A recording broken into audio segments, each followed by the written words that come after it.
Bonjour à tous, bienvenue sur la Minute Conseil Assurance, le podcast de l'agence Mendes. Toutes les semaines, nous répondons à vos questions sur les assurances, la prévoyance et les crédits hypothécaires. Je suis Alexandre et je suis accompagné cette semaine de Thomas. Salut Thomas. Salut Alexandre, bonjour tout le monde. Aujourd'hui, nous allons nous pencher sur un problème épineux. Vous avez peut-être entendu parler de la réticence, sans savoir ce que c'est exactement. Et donc Thomas va nous éclairer sur ce terme un peu mystérieux. Pour commencer, Thomas, nous allons répondre directement à la question posée dans le titre de cet épisode, c'est-à-dire, qu'est-ce que la réticence dans le domaine de l'assurance ? Alors, pour faire simple, une réticence, c'est le fait, entre guillemets, d'omettre de dire la vérité concernant les questions qu'on nous pose. Je dis bien entre guillemets d'omettre parce que c'est rare qu'on oublie, c'est plutôt des fois volontaire. Donc voilà, en gros, c'est ne pas dire la vérité.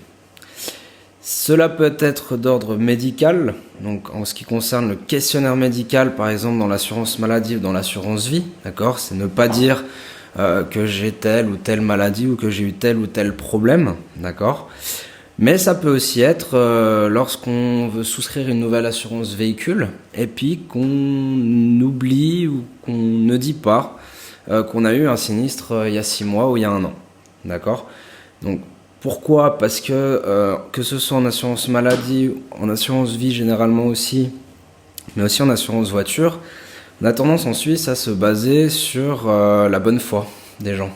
D'accord ? Puisqu'on ne demande pas que ce soit un médecin qui signe le contrat, par exemple, quand c'est un questionnaire médical. Donc on se fixe à la bonne foi des gens, donc on demande à ce qu'ils disent la vérité.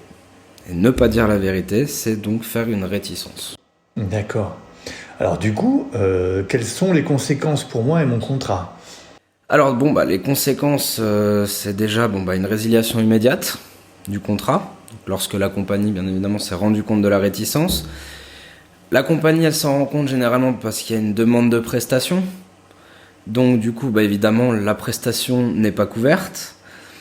Et puis, pour aller un petit peu plus loin, faut aussi savoir que la compagnie, elle peut demander le remboursement des prestations qui ont été antérieurement versées concernant le cas de réticence en question. Je sais pas, par exemple, j'ai une scoliose, d'accord ? Et puis je vais souvent chez l'ostéopathe. Voilà. Moi, sur le questionnaire médical, j'ai dit que j'avais aucun problème. Et puis, je vais chez l'ostéopathe 1 fois, 2 fois, 3 fois, 4 fois. Et au bout de la 4e, 5e fois, la compagnie, elle se dit, tiens, il va quand même souvent. Donc, on va quand même faire une demande de renseignement. Et puis, du coup, ils se rendent compte que, en fait, j'ai une scoliose depuis plusieurs années et que j'ai oublié de le dire. Et il faut savoir que la compagnie peut demander, en plus d'avoir résilié le contrat et ne pas verser la prestation maintenant, elle peut demander aussi le remboursement des prestations qu'elle a versées par rapport à ce problème que j'ai. D'accord. Elles ne le font pas tout le temps, mais il faut savoir qu'elles peuvent le faire. Ça peut avoir donc de très grosses conséquences. Je parlais là de l'ostéopathe, c'est des petites prestations entre guillemets, mais ça peut aller beaucoup plus loin que ça, en effet, tout à fait. Ouais. Ok, dernière question pour finir. Du coup, est-ce que tu conseilles à nos auditeurs de toujours dire la vérité dans un questionnaire de santé ? Alors oui, totalement. Je le conseille bien évidemment. Faut dire la vérité. Pourquoi ? Tout simplement parce que c'est obligatoire. Il faut dire la vérité.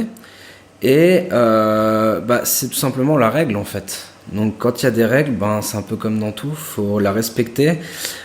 Si je peux donner un exemple, c'est comme si demain quelqu'un ne respecte pas les règles de conduite de la circulation avec sa voiture. Il se fait attraper, il va devoir en payer les conséquences.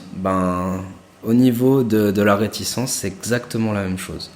S'il se fait pas attraper, tant mieux. S'il se fait attraper, il en paiera les conséquences. De la même façon. Ok. Bien, merci Thomas. Vous savez maintenant ce qu'est la réticence et pourquoi il ne faut pas prendre ça à la légère.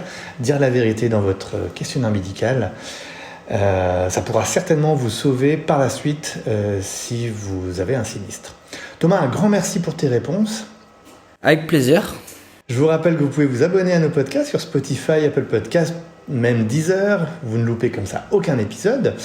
On va vous souhaiter une très bonne fin de journée et on vous donne rendez-vous la semaine prochaine. À bientôt. À bientôt, au revoir.